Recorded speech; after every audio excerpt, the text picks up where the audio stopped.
Hello guys, welcome to my channel. यहाँ चाहिँ म तपाईहरुसँग यस्तो मान्छेलाई देखाउँदैछु हो, तपाईहरु पनि छक्कै पर्नुहुन्छ हो। हेलो हजुर सबैजनालाई नमस्ते, सेवारो फ्याफुलो। म हरि छेत्री यानि कि हजुरको प्यारो अनि म र आज सिङताम बजारमा आएको थिएँ है। हाम्रो उहाँ दाजुहरूसँग भेट भयो, गुरुजीहरूसँग भेट भयो। त्यही त हो, गुरुजीको सबैजनाको दुःख सुखको एउटा गफ भयो है। गफमा उहाँहरूसँग एकछिन बसेर गाडीमा गफ गर्दै बस्दाखेरि उहाँले पनि भिडियो बनाउनु हुँदो रहेछ। मलाई धेरै खुसी लाग्यो है।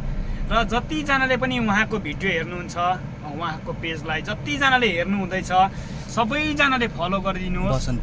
बसन्त प्रधान हुनुहुँदो रहेछ है। उहाँलाई पनि सबैजनाले फलो गरिदिनुहोस् अनि धेरै माया दिनुहोस्, धेरै सपोर्ट दिनुहोस्। हाम्रो एउटा सिक्किमको दाजुभाइ हुनुहुन्छ है, हाम्रो गुरुजी दाजुभाइहरू हुनुहुन्छ। हामी जतिजना ड्राइभर गुरुजीहरू हुनुहुन्छ सबैजनाले सपोर्ट गरिदिनुहोस्। उहाँलाई पनि धेरै माया दिनुहोस्। उहाँ पनि अगाडि आउन कोसिस गर्नुहुँदैछ, सामाजिक कुराहरू लिएर आउनुहुँदैछ है। र जसरी मलाई साथ दिनुभएको थियो त्यसरी उहाँलाई पनि साथ दिनुहोस् भन्दै हजुरहरूको प्यारो अनि म बिदा लिन चाहन्छु। होइन त थ्याङ्क यू।